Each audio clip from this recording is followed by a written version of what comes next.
ನಮ್ಮ ಕಥೆಯಲ್ಲಿ ಬರುವ ಹೀರೋಗೆ ಹುಟ್ಟಿದಾಗಿಂದಾನೆ ತುಂಬಾನೇ ಸ್ಪೆಷಲ್ ಆದ ಪವರ್ಗಳಿರುತ್ತೆ. ಬಟ್ ಆದ್ರೆ ಯಾರ್ಗೆ ಸೂಪರ್ ಪವರ್ ಗಳೆಲ್ಲ ಇರುತ್ತೋ ಅಂತವ್ರಿಗೆ ಯಾವ್ದೇ ಕೆಲ್ಸವನ್ನವೇ ಕೊಡೋದಿಲ್ಲ, ಯಾವ್ದೇ ರೆಸ್ಪೆಕ್ಟ್ ಅನ್ನವೇ ಕೊಡೋದಿಲ್ಲ. ಯಾಕಂದ್ರೆ ಫ್ಯೂಚರ್ ನಲ್ಲಿ ಪ್ರತಿಯೊಂದು ಕೆಲ್ಸವನ್ನ ಮಾಡೋದಿಕ್ಕೆ ರೋಬೋಟ್ ಗಳು, ಮಿಷಿನ್ಸ್ ಗಳು ಬಂದ್ಬಿಟ್ಟಿದೆ. ಆದ್ರಿಂದ ನಿಮ್ ಹತ್ರ ಸೂಪರ್ ಪವರ್ ಗಳು ಇದ್ರೂ ಕೂಡ ಯಾವ್ದೇ ಪ್ರಯೋಜನ ಇಲ್ಲ. ಅಂತದೇ ಒಂದು ಸಿಚುವೇಶನ್ ಅಲ್ಲಿ ನಮ್ಮ ಹೀರೋ ಸಿಕ್ಕಾಕೊಂಡ್ಬಿಟ್ಟಿದ್ದಾನೆ. ಅಲ್ದೆ ಅವನ ತಾಯಿಗೆ ಒಂದು ದೊಡ್ಡ ಕಾಯಿಲೆ ಬಂದು ತೀರೋಗುವ ಸಿಚುವೇಶನ್ ಅಲ್ಲಿ ಇದ್ದಾರೆ.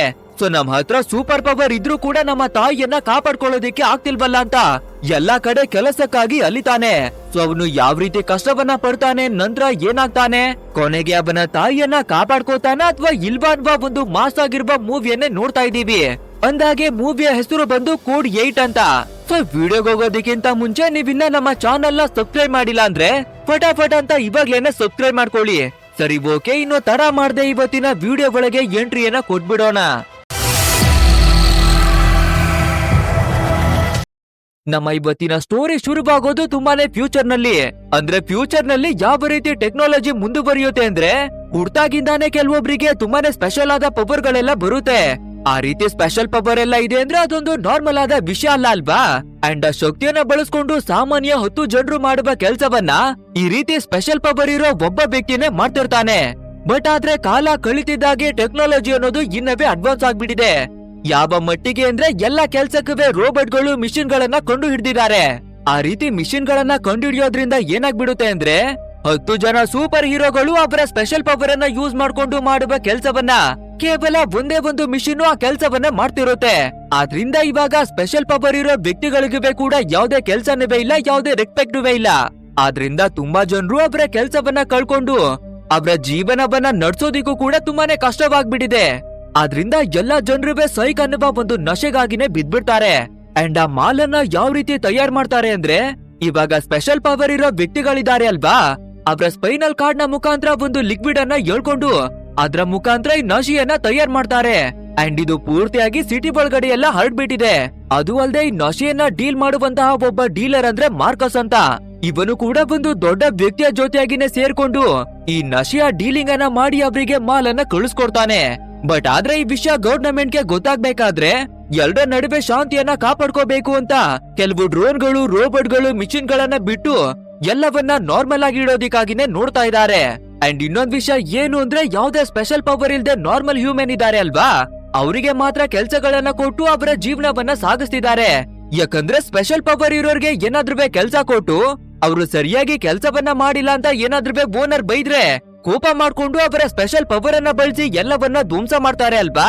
ಆದ್ರಿಂದ ಕಂಪ್ಲೀಟ್ಲಿ ಯಾವ್ದೇ ಶಕ್ತಿಗಳು ಇಲ್ದೇ ಇರುವ ನಾರ್ಮಲ್ ಆದ ಹ್ಯೂಮನ್ ಗಳಿಗೆ ಕೆಲ್ಸವನ್ನ ಕೊಡ್ತಿದ್ದಾರೆ. ಅಂದ್ರೆ ಇಲ್ಲಿ ಕೆಲ್ಸವನ್ನ ಕಳ್ಕೊಂಡು ಬೀದಿಗೆ ಬಿದ್ದಿರೋದು ಅಂದ್ರೆ ಸ್ಪೆಷಲ್ ಪವರ್ ಇರುವಂತಹ ಸೂಪರ್ ಹೀರೋಗಳು.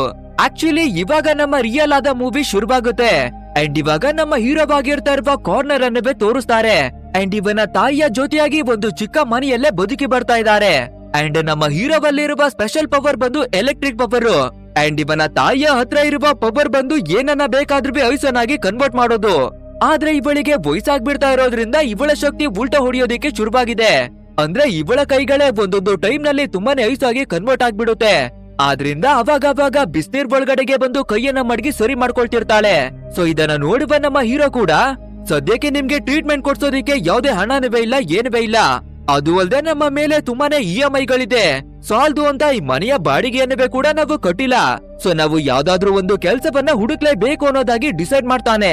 ಇದನ್ನ ನೋಡುವ ಮದರ್ ಕೂಡ ನೀನು ಚಿಂತೆಯನ್ನ ಮಾಡ್ಬೇಡ ಕಣೋ, ದೇವ್ರು ಎಲ್ಲವನ್ನ ನೋಡ್ತಿದ್ದಾನೆ, ಒಂದಲ್ಲ ಒಂದು ದಾರಿಯನ್ನ ಖಂಡಿತ ಕೊಡ್ತಾನೆ ಅನ್ನೋದಾಗಿನೇ ಹೇಳ್ತಾರೆ. ಅಂಡ್ ಇಲ್ಲಿಗೆ ಸೀನನ್ನ ಕಟ್ ಮಾಡಿ ತೋರಿಸ್ಬೇಕಾದ್ರೆ ನಮ್ಮ ಹೀರೋ ಒಂದು ಇಂಟರ್ವ್ಯೂ ಅನ್ನ ಅಟೆಂಡ್ ಮಾಡೋದಿಕ್ಕಾಗಿನೇ ಬಂದಿದ್ದಾನೆ. ಬಟ್ ಆದ್ರೆ ಇವನ ಒಳಗಡೆ ಸೂಪರ್ ಪವರ್ ಗಳಿದೆ ಅಲ್ವಾ, ಆದ್ರಿಂದ ಡೈರೆಕ್ಟ್ ಆಗಿ ಇವನನ್ನ ರಿಜೆಕ್ಟ್ ಅನ್ನ ಮಾಡ್ಬಿಡ್ತಾರೆ. ಸೊ ಇವಾಗ ಬೇರೆ ದಾರಿ ಇಲ್ಲ ಅಂತ ನಮ್ಮ ಹೀರೋ ಸಾಮಾನ್ಯವಾದ ಕೆಲ್ಸಗಳನ್ನ ಮಾಡೋದಿಕ್ಕಾಗಿನೇ ಬರ್ತಾನೆ.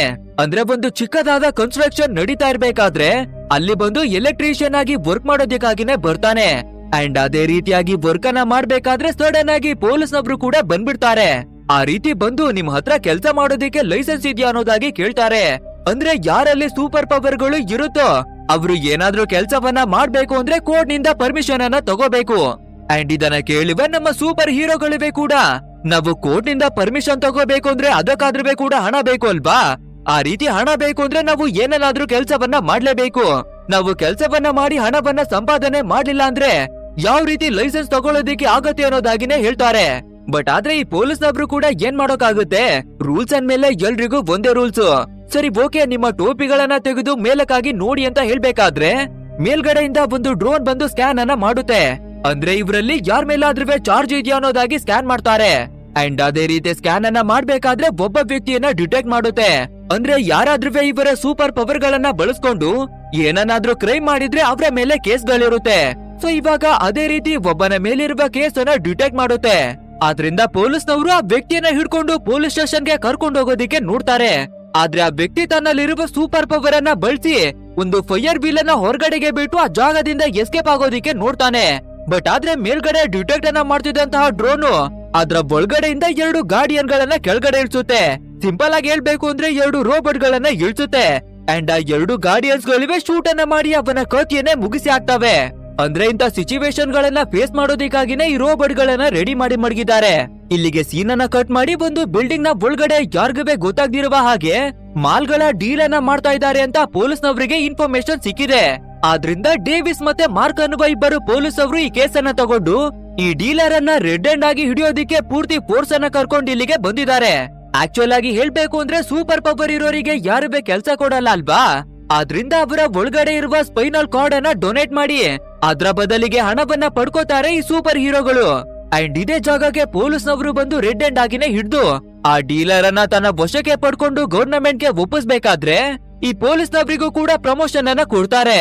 ಅಂಡ್ ಇಲ್ಲಿಗೆ ಸೀನ್ ಅನ್ನ ಕಟ್ ಮಾಡಿ ನಮ್ಮ ಹೀರೋವನ್ನ ತೋರಿಸ್ಬೇಕಾದ್ರೆ ಅವನ ತಾಯಿ ಒಂದು ಸೂಪರ್ ಮಾರ್ಕೆಟ್ ನಲ್ಲಿ ವರ್ಕ್ ಅನ್ನ ಮಾಡಿ ಬರ್ತಾ ಇದ್ದಾರೆ. ಸೊ ಅವರನ್ನ ವಾಪಸ್ಸು ಪಿಕ್ ಮಾಡ್ಕೊಳ್ಳೋಣ ಅನ್ನೋದಾಗಿ ನಮ್ಮ ಹೀರೋ ಬರ್ಬೇಕಾದ್ರೆ ಅಲ್ಲಿನ ಓನರು ನಮ್ಮ ಮದರ್ಗೆ ಎರ್ರಬೀರಿಯಾಗಿ ಬೈತಾ ಇದ್ದಾನೆ. ಯಾಕಂದ್ರೆ ಮದರ್ಗೆ ಬೇರೆ ಹೆಲ್ತ್ ಇಶ್ಯೂ ಬಂದ್ಬಿಟ್ಟಿದೆ ಅಲ್ವಾ, ಆದ್ರಿಂದ ಕಂಟ್ರೋಲ್ ಅನ್ನ ತಪ್ಪಿ ಎಲ್ಲ ವಸ್ತುಗಳನ್ನ ಕೆಳಗಡೆಗೆನೆ ಬೀಳಿಸ್ತಿರ್ತಾರೆ. ಅದೇ ಕಾರಣಕ್ಕೆ ಇವಾಗ ಓನರು ಸರಿಯಾಗಿನೇ ಬೈತಿರೋದು. ಬಟ್ ಆದ್ರೆ ಇದನ್ನ ನೋಡುವ ನಮ್ಮ ಹೀರೋ ತುಂಬಾನೇ ಕೋಪವನ್ನ ಮಾಡ್ಕೊಂಡು ಇನ್ನೊಂದ್ಸಲ ನನ್ನ ತಾಯಿ ಬಗ್ಗೆ ಏನಾದ್ರೂ ಮಾತಾಡಿದ್ರೆ ಇಲ್ಲೇನೆ ಹೊಡೆದು ಊತಾಕ್ಬಿಡ್ತೀನಿ ಅನ್ನೋದಾಗಿ ಬೈತಾನೆ. ಬಟ್ ಆದ್ರೆ ನಮ್ಮ ಮದರು ಆ ಓನರ್ ಹತ್ರವಾಗಿ ಸಾರಿಯನ್ನ ಕೇಳ್ತಾರೆ. ಯಾಕಂದ್ರೆ ಇವ್ರ ಹತ್ರ ಇರೋದು ಅಂದ್ರೆ ಕೇವಲ ಇದೊಂದೇ ಕೆಲ್ಸ ಅಲ್ವಾ, ಅಪ್ಪಿ ತಪ್ಪಿ ಏನಾದ್ರೂ ಇದು ಕೂಡ ಕೈ ತಪ್ಪಿ ಹೋಗ್ಬಿಟ್ರೆ ಇವರ ಜೀವನವನ್ನ ನಡ್ಸೋದಿಕ್ಕೆ ಏನ್ ಇರೋದಿಲ್ಲ. ಆದ್ರಿಂದ ಮದರು ತುಂಬಾನೇ ಕೋಪವನ್ನ ಮಾಡ್ಕೊಂಡು ವಾಪಸ್ಸು ಮನೆ ಕಡೆಗೆ ಬರ್ಬೇಕಾದ್ರೆ ನಮ್ಮ ಹೀರೋವಿಗೆ ಸರಿಯಾಗಿನೇ ಬೈತಾರೆ. ಲೋ ತಮ್ಮ, ನೀನು ಇಲ್ಲೇ ಇದ್ರೆ ನನ್ನ ಕೆಲ್ಸವನ್ನವೇ ಕೂಡ ಕಳ್ಕೊಂಡ್ ಬಿಡ್ತೀನಿ. ಸೊ ಎಲ್ಲಾದ್ರೂ ಹೊರಗಡೆ ಹೋಗಿ ಕೆಲ್ಸ ಹುಡ್ಕೋದಿಕ್ಕೆ ಟ್ರೈ ಮಾಡು ಅನ್ನೋದಾಗಿ ಕಳಿಸ್ಕೊಡ್ತಾರೆ. ಅದೇ ರೀತಿ ನೆಕ್ಸ್ಟ್ ಡೇ ಮಾರ್ನಿಂಗು ನಮ್ಮ ಹೀರೋ ಕೂಡ ಎಲ್ಲಾ ಕೆಲಸದ ಆಳುಗಳು ನಿಂತ್ಕೊಳ್ಳುವ ಒಂದು ಜಾಗಕ್ಕೆನೆ ಬಂದು ಕುಳಿತುಕೋತಾನೆ. ಅಂದ್ರೆ ಯಾವ್ದಾದ್ರು ಕನ್ಸ್ಟ್ರಕ್ಷನ್ ನಡೀತಾ ಇದ್ರೆ ಸಣ್ಣ ಪುಟ್ಟ ಕೆಲ್ಸಗಳನ್ನ ಮಾಡಿಸ್ಕೊಳ್ಳೋದಿಕ್ಕೆ ಈ ಲೇಬರ್ ಪ್ಲೇಸಿಗೆ ಬಂದು ಕೆಲ್ಸಕ್ಕಾಗಿ ಕರ್ಕೊಂಡು ಹೋಗ್ತಾರೆ. ಆದ್ರಿಂದ ನಮ್ಮ ಹೀರೋ ಕೂಡ ಇಲ್ಲಿಗೆನೆ ಬಂದಿರ್ತಾನೆ. ಆಕ್ಚುಲ್ ಆಗಿ ಹೇಳ್ಬೇಕು ಅಂದ್ರೆ ಇವರಲ್ಲಿ ಯಾವ ರೀತಿ ಪವರ್ ಇರುತ್ತೋ ಅದ್ರ ಆಧಾರದ ಮೇಲೆ ಕರ್ಕೊಂಡು ಹೋಗ್ತಾರೆ. ಅಂದ್ರೆ ಯಾವ್ದಾದ್ರು ವಸ್ತುಗಳನ್ನ ಎತ್ಬೇಕು ಅಂದ್ರೆ ವೆಯ್ಟ್ ಲಿಫ್ಟರ್ ಅನ್ನ ಕರೆಯೋದು, ವೈರಿಂಗು ಅಥವಾ ಎಲೆಕ್ಟ್ರಿಕ್ ನಲ್ಲಿ ಯಾವ್ದಾದ್ರು ಕೆಲ್ಸ ಇತ್ತು ಅಂದ್ರೆ ಎಲೆಕ್ಟ್ರಿಕ್ ಪವರ್ ಇರುವ ಸೂಪರ್ ಹೀರೋವನ್ನ ಕರ್ಕೊಂಡು ಹೋಗೋದು. ಈ ರೀತಿಯಾಗಿ ಅವರಿಗೆ ಯಾವ ಕೆಲ್ಸಕ್ಕಾಗಿ ಬೇಕೋ ಅಂತ ಶಕ್ತಿ ಇರುವ ವ್ಯಕ್ತಿಗಳನ್ನ ಕರ್ಕೊಂಡು ಹೋಗ್ತಾರೆ. ಅಂಡ್ ಇದೇ ರೀತಿ ಇರ್ಬೇಕಾದ್ರೆ ಒಂದು ಕೆಂಪು ಬಣ್ಣದ ಕಾರ್ ಅಲ್ಲಿಗೆ ಬರುತ್ತೆ. ಅಂಡ್ ಅದ್ರ ಒಳಗಡೆ ಇರುವ ಒಬ್ಬ ವ್ಯಕ್ತಿ ನನ್ಗೆ 2ನೇ ಲೆವೆಲ್ ನಲ್ಲಿರೋ ಎಲೆಕ್ಟ್ರಿಕ್ ಪವರ್ ಇರುವ ವ್ಯಕ್ತಿ ಬೇಕು ಅನ್ನೋದಾಗಿ ಕೇಳ್ತಾನೆ. ಈ ಲೆವೆಲ್ ಗಳು ಏನು ಅನ್ನೋದಾಗಿ ಕೂಡ ಹೇಳ್ತೀನಿ. ಮೊದಲನೇ ಲೆವೆಲ್ ಬಂದು ಬೇಸಿಕ್ ಪವರ್ ಅನ್ನ ಬಳಸೋದು, 2ನೇ ಲೆವೆಲ್ ಅಂದ್ರೆ ಮೊದಲನೇ ಲೆವೆಲ್ ಗಿಂತ ಸ್ವಲ್ಪ ಅಡ್ವಾನ್ಸ್ ಆಗಿರೋದು. ಸೊ ಇದೇ ರೀತಿ ಟೋಟಲ್ ಆಗಿ 5 ಲೆವೆಲ್ ಗಳಿದೆ. ಬಟ್ ಆದ್ರೆ ಯಾರ ಒಳಗಡೆ 5ನೇ ಲೆವೆಲ್ ನ ಪವರ್ ಇರುತ್ತೋ ಅವರು ಸಂಪೂರ್ಣ ಸಿಟಿಯನ್ನೇ ಸುಟ್ಟು ಧ್ವಂಸವನ್ನ ಮಾಡಿ ಹಾಕ್ಬಹುದು. ಆ ಲೆವೆಲ್ಗೆ ಪವರ್ ಇರುತ್ತೆ. ಅಂಡ್ ಇವಾಗ ನಮ್ಮ ಹೀರೋಗೆ ಇವನು ಯಾವ ಲೆವೆಲ್ ನಲ್ಲಿ ಇದ್ದಾನೆ ಅನ್ನೋದು ಗೊತ್ತಿರಲ್ಲ. ಆದ್ರೆ ನಮ್ಮ ಮನೆಯನ್ನ ನಡ್ಸೋದಿಕ್ಕೆ ದುಡ್ಡು ಬೇಕು ಅಲ್ವಾ, ಸೊ ನೀವು ಏನ್ ಬೇಕಾದ್ರೂ ಮಾಡ್ಕೊಳ್ಳಿ, ನನ್ ಒಳಗಡೆ ಎಲೆಕ್ಟ್ರಿಕ್ ಪವರ್ ಇದೆ ಅನ್ನೋದಾಗಿನೇ ಹೇಳಿ ಇವ್ರ ಜೊತೆಯಾಗಿನೇ ಬಂದ್ಬಿಡ್ತಾನೆ. ಬಟ್ ಆದ್ರೆ ಇವನ ಪಕ್ಕದಲ್ಲಿರುವಂತಹ ಫ್ರೆಂಡು ಇವ್ರ ಜೊತೆ ಹೋಗ್ಬೇಡ ಕಣೋ, ಇವ್ರು ಕಳ್ಳರು ಅನ್ನೋದಾಗಿ ಹೇಳ್ತಾನೆ. ಆದ್ರೆ ಇವನ ಸಿಚುವೇಶನ್ ತುಂಬಾನೇ ಹಾಳಾಗಿರೋದ್ರಿಂದ ಹೋಗ್ಲೇಬೇಕು ಅಲ್ವಾ. ಸೊ ಅದೇ ರೀತಿಯಾಗಿ ಅವರ ಜೊತೆಯಾಗಿ ಬರ್ಬೇಕಾದ್ರೆ ಒಂದು ದೊಡ್ಡ ಗಾತ್ರದಲ್ಲಿರುವ ಗೇಟ್ ಅನ್ನ ಓಪನ್ ಮಾಡೋದಿಕ್ಕೆ ಹೇಳ್ತಾರೆ. ಬಟ್ ಆದ್ರೆ ಅದು ನಾರ್ಮಲ್ ಆದ ಗೇಟ್ ಅಲ್ಲ. ಆ ಗೇಟ್ ಅನ್ನ ದಾಟಿ ಯಾರುವೆ ಒಳಗಡೆ ಬರ್ಬಾರ್ದು ಅಂತ 10,000 ವೋಲ್ಟೇಜ್ ಪವರ್ ಅನ್ನ ಕೊಟ್ಟಿ ಮಡಗಿದ್ದಾರೆ. ಇಲ್ಲಿಗೇನಿಗೆ ಇವ್ರು ಬಂದಿದ್ದಾರೆ ಅಂದ್ರೆ ಈ ಫ್ಯಾಕ್ಟರಿಯಲ್ಲಿ ಹೈಡ್ರೋಕ್ಲೋರಿಕ್ ಅನ್ನುವ ಒಂದು ಲಿಕ್ವಿಡ್ ಇದೆ. ಸೊ ಆ ಲಿಕ್ವಿಡ್ ಅನ್ನ ನಶೆಯನ್ನ ತಯಾರು ಮಾಡೋದ್ರಲ್ಲಿ ಬಳಸ್ತಾರೆ. ಸೊ ಇವಾಗ ಅದೇ ಲಿಕ್ವಿಡ್ ಅನ್ನ ಕದಿಯೋದಿಕ್ಕಾಗಿನೇ ಈ ಗ್ಯಾಂಗ್ ನವರು ಬಂದಿರೋದು. ಸೊ ಇವಾಗ ನಮ್ಮ ಹೀರೋ ಕೂಡ ಗೇಟ್ ಅನ್ನ ಟಚ್ ಮಾಡಿ ನೋಡ್ಬೇಕಾದ್ರೆ ಸರ್ ಇದನ್ನ ತಡ್ಕೊಳ್ಳೋದಿಕ್ಕೆ ನನ್ನ ಕೈಯಲ್ಲಿ ಆಗಲ್ಲ ಅನ್ಸುತ್ತೆ. ಆ ಲೆವೆಲ್ಗೆ ಪವರ್ ಅನ್ನ ಕೊಟ್ಟಿ ಮಡಗಿದ್ದಾರೆ ಅನ್ನೋದಾಗಿ ಹೇಳ್ತಾನೆ. ಬಟ್ ಆದ್ರೆ ಆ ಗ್ಯಾಂಗಿನಬ್ರು ನೀನ್ ಇದನ್ನ ಮಾಡಿದ್ರೇನೆ ನಿನ್ಗೆ ಹಣವನ್ನ ಕೊಡೋದು, ಕೆಲ್ಸ ಮಾಡಿಲ್ಲ ಅಂದ್ರೆ ಹಣವನ್ನ ಕೊಡಲ್ಲ ಅನ್ನೋದಾಗಿ ಹೇಳ್ಬಿಡ್ತಾರೆ. ಸೊ ಇವಾಗ ಬೇರೆ ದಾರಿ ಇಲ್ದೆ ನಮ್ಮ ಹೀರೋ ಅವನ ಪೂರ್ತಿಯಾದ ಶಕ್ತಿಯನ್ನ ಬಳಸಿ ಫೈನಲಿ ಆ ಪವರ್ ಎಲ್ಲಿಂದ ಬರ್ತಾ ಇರುತ್ತೋ ಆ ಫ್ಯೂಸ್ ದನ್ನೇ ಡೆಮೊಲಿಷನ್ ಮಾಡ್ತಾನೆ. ನಂತರ ಇವರ ಗ್ಯಾಂಗ್ ನಲ್ಲಿರುವ ಮೆಟಲ್ ಕ್ವೀಸರ್ ಬಂದು ಆ ಗೇಟಿಗೆ ಹಾಕಿ ಮಡಗಿರ್ತಾ ಇರುವ ಲಾಕ್ ಅನ್ನೇ ಕರಗಿಸ್ಬಿಡ್ತಾಳೆ. ಅಂಡ್ ಇವಾಗ ಫೈನಲಿ ಆ ಫ್ಯಾಕ್ಟರಿ ಒಳಗಡೆಗಾಗಿನೇ ಬಂದು ಇವರ ಗ್ಯಾಂಗಿನಲ್ಲಿ ಹೆವಿ ಲಿಫ್ಟರ್ ಕೂಡ ಬಂದಿರ್ತಾನೆ. ಅಂಡ್ ಅವನ ಶಕ್ತಿಯನ್ನ ಬಳಸ್ಕೊಂಡು ಈ ಲಿಕ್ವಿಡ್ ಅನ್ನ ತುಂಬಿ ಮಡಗಿರುವ ದೊಡ್ಡ ದೊಡ್ಡ ಡ್ರಮ್ ಗಳನ್ನ ಎತ್ಕೊಂಡು ಬಂದು ಆ ಕಾರಿನ ಒಳಗಡೆಗೆನೆ ಮಡುಕ್ತಿರ್ತಾನೆ. ಬಟ್ ಆದ್ರೆ ಇದೇ ಟೈಮಿಗೆ ಒಬ್ಬ ಸೆಕ್ಯೂರಿಟಿ ಅಲ್ಗೆ ಬಂದ್ಬಿಡೋದ್ರಿಂದ ಇವರ ಹತ್ರ ತುಂಬಾನೇ ಪವರ್ ಗಳೆಲ್ಲ ಇದೆ ಅಲ್ವಾ. ಸೊ ಅವನನ್ನ ಕಂಟ್ರೋಲ್ ಮಾಡಿ ಒಂದು ಜಾಗದಲ್ಲಿನೇ ಕೂರ್ಸಿ ಇವರ ಕಾರನ್ನ ಡ್ರೈವ್ ಮಾಡ್ಕೊಂಡು ಅಲ್ಲಿಂದ ಹೊರಗಡೆ ಬರೋದಿಕ್ಕಾಗಿ ನೋಡ್ತಾರೆ. ಬಟ್ ಆದ್ರೆ ಈ ಸಿಟಿಯನ್ನ ಯಾವಾಗ್ಲೂ ಮಾನಿಟರ್ ಮಾಡೋದಿಕ್ಕಾಗಿ ಡ್ರೋನ್ ಗಳನ್ನ ಬಿಟ್ಟಿದ್ದಾರೆ ಅಲ್ವಾ. ಆ ಡ್ರೋನ್ ಇವಾಗ ನಮ್ಮ ಗ್ಯಾಂಗ್ ಅನ್ನ ಒಬ್ಸರ್ವ್ ಮಾಡ್ಬಿಡುತ್ತೆ. ಸೊ ಅದೇ ರೀತಿ ಇವ್ರನ್ನ ಫಾಲೋವನ್ನ ಮಾಡ್ಕೊಂಡು ಬರ್ಬೇಕಾದ್ರೆ ಇದನ್ನ ತಿಳ್ಕೊಳ್ಳುವ ಗ್ಯಾಂಗ್ ಇನ್ನೊಬ್ರು ಒಂದು ಗ್ಯಾರೇಜ್ ಒಳಗಡೆಗೆ ಹೋಗಿ ರೆಡ್ ಕಲರ್ ನಲ್ಲಿರೋ ಕಾರನ್ನ ವೈಟ್ ಕಲರ್ ಆಗಿ ಕನ್ವರ್ಟ್ ಮಾಡ್ತಾರೆ. ಆ ನಂತರ ಈ ಡ್ರೋನ್ಗೆ ಕೂಡ ಚೊಳ್ಳೆ ಹಣ್ಣನ್ನ ತಿನ್ಸಿ ಸೂಪರ್ ಆಗಿನೇ ಎಸ್ಕೇಪ್ ಆಗ್ತಾರೆ. ನಂತರ ಈ ಗ್ಯಾರೆಟ್ ನಮ್ಮ ಪೂರ್ತಿಯಾದ ಟೀಮ್ ಅನ್ನ ಕರ್ಕೊಂಡು ಈ ಮಾಲನ್ನ ಸಪ್ಲೈ ಮಾಡೋದಿಕ್ಕೆ ಒಂದು ಕ್ಲಬ್ ನ ಒಳಗಡೆಗೆನೆ ಬರ್ತಾರೆ. ಹಾಗೆ ಇವರ ಗ್ಯಾಂಗಿಗೆಲ್ಲ ಲೀಡರ್ ಬಂದು ಮಾರ್ಕಸ್ ಅಂತ. ಸೊ ಇವಾಗ ಮಾರ್ಕಸ್ ಕೂಡ ಇದೇ ಕ್ಲಬ್ ನಲ್ಲಿ ಕುಳಿತುಕೊಂಡು ಬೇರೊಬ್ಬ ಡೀಲರ್ ನ ಜೊತೆ ಯಾವ್ದೋ ಮಾತುಕತೆಯನ್ನ ಆಡ್ತಾ ಇದ್ದಾನೆ. ಅಂದ್ರೆ ಇವನು ಬೇರೊಬ್ಬ ಡೀಲರ್ಗೆ ನಾನು ಮಾಲನ್ನ ಕಳಿಸ್ಕೊಡ್ತೀನಿ ಅಂತ ದೊಡ್ಡ ಮೊತ್ತದ ಅಡ್ವಾನ್ಸ್ ಅನ್ನ ತಗೊಂಡ್ಬಿಟ್ಟಿದ್ದಾನೆ. ಸೊ ಇವಾಗ ಅದೇ ಡೀಲರು ಇವನ ಹತ್ರಕ್ಕಾಗಿನೇ ಬಂದು ಕೇವಲ ಇನ್ನು 2 ತಿಂಗಳಲ್ಲಿ ನಮ್ಮ ಮಾಲನ್ನ ಕಳಿಸ್ಕೊಡ್ಲಿಲ್ಲ ಅಂದ್ರೆ ನಿನ್ನ ಕಥೆಯನ್ನೇ ಮುಗಿಸ್ತೀವಿ ಅನ್ನೋದಾಗಿ ಮಾರ್ಕಸ್ಗೆ ಬೆದರಿಕೆಯನ್ನ ಹಾಕ್ತಾರೆ. ನಂತರ ಮಾರ್ಕಸ್ ಕೂಡ ಮೀಟಿಂಗ್ ಅನ್ನ ಮುಗಿಸ್ಕೊಂಡು ನಮ್ಮ ಟೀಮ್ ಅವರ ಹತ್ರಕ್ಕಾಗಿನೇ ಬರ್ತಾನೆ. ಅಂಡ್ ಇವಾಗ ಗ್ಯಾರೆಟ್ ಕೂಡ ನಮ್ಮ ಹೀರೋವನ್ನ ಕರ್ಕೊಂಡು ಬಂದಿದ್ದಾನೆ ಅಲ್ವಾ.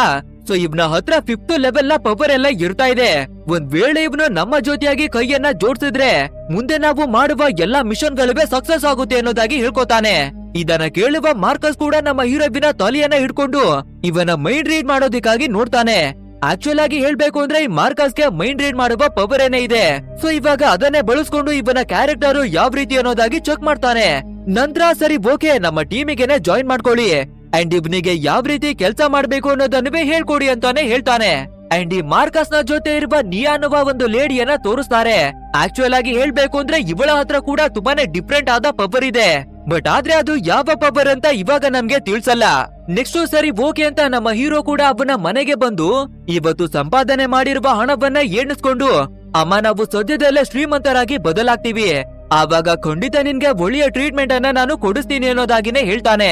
ಅಂಡ್ ಇಲ್ಲಿಗೆ ಸೀನ್ ಅನ್ನ ಕಟ್ ಮಾಡಿ ವಾಪಸ್ಸು ನಿಯಾ ಅವಳನ್ನ ತೋರಿಸ್ತಾರೆ. ಆಕ್ಚುಲಿ ಇವಾಗ ಇವಳ ಬಾಡಿಯಲ್ಲಿರುವ ನಶೆ ತೀರೋಗ್ಬಿಟ್ಟಿರೋದ್ರಿಂದ ಅದ್ರ ಡೋಸ್ ಅನ್ನ ತಗೊಳ್ಳೋದಿಕ್ಕಾಗಿ ಮಾರ್ಕಸ್ ನ ಹತ್ರಕ್ಕಾಗಿನೇ ಬರ್ತಾಳೆ. ಬಟ್ ಆದ್ರೆ ಮಾರ್ಕಸ್ ಕೂಡ ಡೋಸ್ ಅನ್ನ ಕೊಡೋದ್ರ ಬದಲಿಗೆ ಇವಳ ಹತ್ರ ಜಬರ್ದಸ್ತಿ ಮಾಡೋದಿಕ್ಕಾಗಿ ಟ್ರೈ ಮಾಡ್ತಾನೆ. ಅಂಡ್ ಆ ಡೋಸ್ ನಮ್ಗೆ ಬೇಕು ಅನ್ನೋದಾಗಿ ಇವಳು ಕೂಡ ಅವನ ಹತ್ರ ಜಬರ್ದಸ್ತಿಯನ್ನ ಮಾಡಿಸ್ಕೋತಾಳೆ. ಅಂಡ್ ಫೈನಲಿ ಆ ಡೋಸ್ ಗಳನ್ನ ತಗೊಂಡು ಯಾವಾಗ್ಲೂ ಇವನ ಜೊತೆಯಾಗಿನೇ ಇರ್ತಾ ಇದ್ದಾಳೆ ಈ ನಿಯಾ. ಇಲ್ಲಿಗೆ ಸೀನ್ ಅನ್ನ ಕಟ್ ಮಾಡಿ ನೆಕ್ಸ್ಟ್ ಡೇ ತೋರಿಸ್ಬೇಕಾದ್ರೆ ಮತ್ತೆ ನಮ್ ಹೀರೋ ಕೆಲ್ಸಕ್ಕಾಗಿನೇ ಹೂಡಿಕೊಂಡು ಅದೇ ಜಾಗಕ್ಕೆ ಬಂದು ಕುಳಿತಿರ್ತಾನೆ. ಅಂಡ್ ಅದೇ ಟೈಮಿಗೆ ಒಂದು ಕಾರ್ ನಲ್ಲಿ ಒಬ್ಬ ವ್ಯಕ್ತಿ ಬಂದು ನನ್ಗೆ ಒಬ್ಬ ಎಲೆಕ್ಟ್ರಿಷಿಯನ್ ಬೇಕು, ಗಾಳಿಯಲ್ಲಿ ಹಾರಾಡುವ ಶಕ್ತಿ ಇರೋನ್ ಬೇಕು ಅನ್ನೋದಾಗಿ ಕೇಳ್ತಿರ್ತಾನೆ. ಬಟ್ ಆದ್ರೆ ಇದೇ ಟೈಮಿಗೆ ಗ್ಯಾರೆಟ್ ಕೂಡ ಕಾರ್ ನಲ್ಲಿ ಬಂದು ನಮ್ಮ ಹೀರೋವನ್ನ ಕರೀತಾನೆ. ಇದನ್ನ ನೋಡುವ ನಮ್ಮ ಹೀರೋವಿನ ಫ್ರೆಂಡು ಲೋ ಬೇಡ ಕಣೋ, ಕೆಟ್ಟವರ ಸಹವಾಸವನ್ನ ನೀನು ಮಾಡ್ಬೇಡ, ನಮ್ಗೆ ದೊಡ್ಡ ಮೊತ್ತದ ಹಣ ಸಿಕ್ಕಿಲ್ಲ ಅಂದ್ರೂ ಪರವಾಗಿಲ್ಲ, ಒಂದು ಹೊತ್ತು ನೆಮ್ಮದಿಯ ಊಟವನ್ನಾದ್ರೂ ಮಾಡ್ಬೇಕು ಅನ್ನೋದಾಗಿನೇ ಹೇಳ್ತಾನೆ. ಬಟ್ ಆದ್ರೆ ನಮ್ ಹೀರೋಗೆ ಸದ್ಯಕ್ಕೆ ತುಂಬಾನೇ ಹಣ ಬೇಕಿರೋದ್ರಿಂದ ಈ ಗ್ಯಾರೆಟ್ ಅವರ ಗ್ಯಾಂಗಿಗೆ ಬಂದು ಮತ್ತೆ ಜಾಯಿನ್ ಆಗ್ತಾನೆ. ಆ ನಂತರ ಸ್ವಲ್ಪ ಫುಡ್ ಅನ್ನ ತಿನ್ನೋದಿಕ್ಕಾಗಿ ಒಂದು ರೆಸ್ಟೋರೆಂಟ್ ಗೆನೆ ಬರ್ತಾರೆ. ಅಂಡ್ ಇವಾಗ ಗ್ಯಾರೆಟ್ ಕೂಡ ನಮ್ಮ ಹೀರೋವಿಗೆ ಒಂದು ವಿಷಯವನ್ನ ಹೇಳ್ತಾನೆ. ನೆಕ್ಸ್ಟ್ ನಾವು ಮಾಡೋಕ್ ಹೋಗ್ತಿರುವ ಕೆಲ್ಸ ಏನಂದ್ರೆ ಒಂದು ದೊಡ್ಡದಾದ ಬ್ಯಾಂಕ್ ಅನ್ನ ಲೂಟಿ ಮಾಡೋದು. ಬೇರೆ ಎಲ್ಲವನ್ನ ನಾವು ಕಂಟ್ರೋಲ್ ಅನ್ನ ಮಾಡ್ಕೋತೀವಿ, ಆದ್ರೆ ನೀನು ನಿನ್ನ ಪವರ್ ಅನ್ನ ಬಳಸಿ ಒಂದು ದೊಡ್ಡ ಲಾಕರ್ ಅನ್ನ ಓಪನ್ ಮಾಡ್ಬೇಕು ಅನ್ನೋದಾಗಿ ಹೇಳ್ಬೇಕಾದ್ರೆ ನಮ್ಮ ಹೀರೋ ಕೂಡ ಅಷ್ಟು ದೊಡ್ಡ ಲಾಕರ್ ಅನ್ನ ಓಪನ್ ಮಾಡೋಕೆ ಆಗತ್ತಾ ಅನ್ನೋದಾಗಿ ಕೇಳ್ತಾನೆ. ಸೊ ಮಿಕ್ಕಿರುವ ಗ್ಯಾಂಗಿನಬ್ರು ನಿನ್ನ ಕೈಯಲ್ಲಿ ಖಂಡಿತ ಆಗುತ್ತೆ, ಬಟ್ ಆದ್ರೆ ನಿನ್ನ ಪೂರ್ತಿ ಶಕ್ತಿಯನ್ನ ಬಳಸಬೇಕು ಅಷ್ಟೇ ಅನ್ನೋದಾಗಿನೇ ಕರ್ಕೊಂಡು ಬಂದು ಇವನಿಗೆ ಒಂದು ಮಾಸ್ ಆಗಿರುವ ಟ್ರೈನಿಂಗ್ ಕೊಡೋದಕ್ಕೆ ಶುರು ಮಾಡ್ಕೊಳ್ತಾರೆ. ಯಾಕಂದ್ರೆ ಇವನ ಒಳಗಡೆ ಇರುವ ಪವರ್ ಅನ್ನ ಯಾವ ರೀತಿ ಬಳಸಬೇಕು ಅನ್ನೋದು ಸರಿಯಾಗಿ ಇವನಿಗೆ ಗೊತ್ತಿರಲ್ಲ. ಆದ್ರಿಂದ ಈ ಗ್ಯಾಂಗಿನಬ್ರು ಕರ್ಕೊಂಡು ಬಂದು ಒಂದು ಮಾಸ್ ಆಗಿರುವ ಟ್ರೈನಿಂಗ್ ಅನ್ನ ಕೊಡ್ತಾರೆ. ಅಂದ್ರೆ ಇವನ ಪವರ್ ಅನ್ನ ಬಳಸ್ಕೊಂಡು ಕೆಲವು ವಸ್ತುಗಳನ್ನ ಗಾಳಿಯಲ್ಲಿ ಹಾರಿಸೋದು, ಹಾಗೆ ಒಟ್ಟಿಗೆ ಎಲೆಕ್ಟ್ರಿಕ್ ಅನ್ನ ಬಿಟ್ಟು ಎಲ್ಲಾ ಬಲ್ಬ್ ಗಳನ್ನ ಹೊತ್ತಿಸೋದು, ಅದ್ರ ಜೊತೆಗೆ ಎಲ್ಲಾ ಬಲ್ಬ್ ಗಳನ್ನ ಒಟ್ಟಾಗಿನೇ ಧ್ವಂಸವನ್ನ ಮಾಡಿ ಹಾಕೋದು. ಈ ರೀತಿಯಾಗಿ ತುಂಬಾನೇ ಟ್ರೈನಿಂಗ್ ಗಳನ್ನ ಕೊಟ್ಟು ಸೂಪರ್ ಆಗಿನೇ ರೆಡಿ ಮಾಡಿ ಫೈನಲಿ ನಮ್ಮ ಹೀರೋವನ್ನ ಕರ್ಕೊಂಡು ಬರ್ತಾರೆ. ನಂತರ ಈ ಗ್ಯಾರೆಟಿಗೆ ಹಳೆ ಕಾಲದ ಒಬ್ಬ ಶತ್ರು ಇದ್ದಾನೆ. ಸೊ ಅವನನ್ನ ಫೇಸ್ ಮಾಡೋದಕ್ಕಾಗಿನೇ ನಮ್ಮ ಹೀರೋವನ್ನ ಕರ್ಕೊಂಡು ಬರ್ತಾರೆ. ಆಕ್ಚುಲ್ ಆಗಿ ಹೇಳ್ಬೇಕು ಅಂದ್ರೆ ಆ ಎನಿಮಿ ಕೂಡ 5ನೇ ಲೆವೆಲ್ ನಲ್ಲಿ ಇರೋನು. ಸೊ ಅವನನ್ನ ಫೇಸ್ ಮಾಡೋದಿಕ್ಕೆ ನಮ್ಮ ಹೀರೋವಿನ ಕೈಯಿಂದ ಮಾತ್ರ ಅಲ್ವಾ ಸಾಧ್ಯ. ಆದ್ರಿಂದ ಇವನನ್ನ ಕರ್ಕೊಂಡು ಬರ್ಬೇಕಾದ್ರೆ ಅದೇ ರೀತಿ ನಮ್ಮ ಹೀರೋ ಕೂಡ ಇವನು ಮಾಸ್ ಆಗಿ ತಗೊಂಡಿರುವ ಟ್ರೈನಿಂಗ್ ಅನ್ನ ಬಳಸಿ ಆ ಎದುರಾಳಿಯನ್ನ ಸೋಲಿಸಿ ಹಾಕ್ತಾನೆ. ನಂತರ ಸೀದಾ ನಮ್ ಹೀರೋ ಮನೆಗೆ ಬಂದು ನೋಡ್ಬೇಕಾದ್ರೆ ಅವನ ಮದರ್ನ ಹೆಲ್ತ್ ಇವಾಗ ತುಂಬಾನೇ ಜಾಸ್ತಿ ಆಗ್ಬಿಟ್ಟಿದೆ. ಅದು ಅಲ್ಲದೆ ದಿನದಿಂದ ದಿನಕ್ಕೆ ಜಾಸ್ತಿ ಆಗ್ತಾ ಅವನ ತಾಯಿ ಸಾಯುವ ಸಿಚುವೇಶನ್ಗೆನೆ ಬರ್ತಿದ್ದಾಳೆ. ನೆಕ್ಸ್ಟ್ ನಮ್ ಹೀರೋ ಕೂಡ ಕಸವನ್ನ ತಂದು ಹೊರಗಡೆಗೆ ಬಿಸಾಕ್ಬೇಕಾದ್ರೆ ಅದೇ ಡೇವಿಸ್ ಅಂಡ್ ಮಾರ್ಕೋ ಅನ್ನುವ ಇಬ್ಬರು ಪೊಲೀಸ್ ಆಫೀಸರ್ ಅನ್ನ ತೋರಿಸಿದ್ರು ಅಲ್ವಾ, ಅವ್ರೇನೆ ನಮ್ಮ ಹೀರೋವಿನ ಮೇಲೆ ಕಣ್ಣನ್ನ ಇಟ್ಟು ಇವನನ್ನ ನೋಡ್ತಾ ಇದ್ದಾರೆ. ಅಂದ್ರೆ ನಮ್ ಹೀರೋವಿನಲ್ಲಿ ಸೂಪರ್ ಪವರ್ ಇರೋದು ಕೂಡ ಗೊತ್ತಾಗ್ಬಿಟ್ಟಿದೆ. ಅಷ್ಟೇ ಅಲ್ಲದೆ ಇವನು ಹಣಕ್ಕಾಗಿ ಕೆಟ್ಟವರ ಜೊತೆಗೆ ಕೈಯನ್ನ ಜೋಡ್ಸಿದಾನೆ ಅನ್ನೋದುವೇ ಗೊತ್ತಾಗ್ಬಿಟ್ಟಿದೆ. ಆಕ್ಚುಲಿ ಇವನು ಇರ್ಬೇಕಾದದ್ದು ಕೆಟ್ಟವರ ಜೊತೆ ಕೆಟ್ಟ ಕೆಲ್ಸಗಳನ್ನ ಮಾಡ್ಕೊಂಡಲ್ಲ, ಬದಲಾಗಿ ನಮ್ಮ ಪೊಲೀಸ್ ಟೀಮ್ ನಲ್ಲಿದ್ದು ಜಗತ್ತಿಗೆ ಒಳ್ಳೆದನ್ನ ಮಾಡ್ಬೇಕು ಅನ್ನೋದಾಗಿ ಯೋಚಿಸ್ತಾರೆ. ನಂತರ ಫೈನಲಿ ನಮ್ಮ ಗ್ಯಾಂಗಿನವರು ಒಂದು ದೊಡ್ಡ ಬ್ಯಾಂಕ್ ಅನ್ನ ಲೂಟಿ ಮಾಡೋದಿಕ್ಕೆ ನೋಡ್ತಿದ್ರು ಅಲ್ವಾ, ಇವಾಗ ಅದೇ ದಿನ ಬಂದ್ಬಿಟ್ಟಿರೋದ್ರಿಂದ ಎಲ್ಲವನ್ನ ಸೂಪರ್ ಆಗಿನೇ ರೆಡಿ ಮಾಡ್ಕೊಂಡು ಫೈನಲಿ ಆ ಬ್ಯಾಂಕಿನ ಒಳಗಡೆಗೆ ಬಂದು ಎಲ್ಲವನ್ನ ತಮ್ಮ ಕಂಟ್ರೋಲಿಗೆನೆ ತಗೋತಾರೆ. ನೆಕ್ಸ್ಟ್ ನಮ್ ಹೀರೋ ಕೂಡ ಅವನ ಪವರ್ ಅನ್ನ ಬಳಸಿ ಆ ಲಾಕರ್ ಅನ್ನುವೇ ಒಡೆದು ಹಾಕ್ತಾನೆ. ಸೊ ಇಲ್ಲಿರುವ ಎಲ್ಲಾ ಹಣವನ್ನ ಎತ್ಕೊಂಡು ಹೋಗ್ಬಿಡೋಣ ಅಂತ ಲಾಕರ್ ಒಳಗಡೆಗೆ ಬಂದು ನೋಡ್ಬೇಕಾದ್ರೆ ಆ ಲಾಕರ್ ನಲ್ಲಿ ಹಣನೇ ಇರೋದಿಲ್ಲ. ಅಂದ್ರೆ ಒಂದು ದಿನ ಮುಂಚಿತವಾಗಿ ಇಲ್ಲಿದ್ದ ಹಣವನ್ನ ಶಿಫ್ಟ್ ಅನ್ನ ಮಾಡಲಾಗ್ಬಿಟ್ಟಿದೆ. ಸೊ ಇವಾಗ ಇದ್ರಲ್ಲಿ ಇರ್ತಾ ಇರೋದು ಅಂದ್ರೆ ಕೇವಲ $1,200 ಹಣ ಮಾತ್ರ. ಸೊ ಸದ್ಯಕ್ಕೆ ಸಿಕ್ಕಿದನ್ನ ಎತ್ಕೊಂಡು ಹೋಗೋಣ ಅಂತ ಅದನ್ನ ಎತ್ಕೊಂಡು ಹೊರಗಡೆಗೆ ಬರೋದಿಕ್ಕೆ ನೋಡ್ತಾರೆ. ಬಟ್ ಆದ್ರೆ ಡ್ರೋನ್ಗಳು ಯಾವಾಗ್ಲೂ ಸಿಟಿಯನ್ನ ಸುತ್ತುತ್ತಿರ್ತಾವೆ ಅಲ್ವಾ, ಅವುಗಳಿಗೆ ವಿಷಯ ಗೊತ್ತಾಗಿ ನಮ್ಮ ಟೀಮ್ ಅವರ ಹಿಂದೆನೆ ಬಿದ್ಬಿಡ್ತಾವೆ.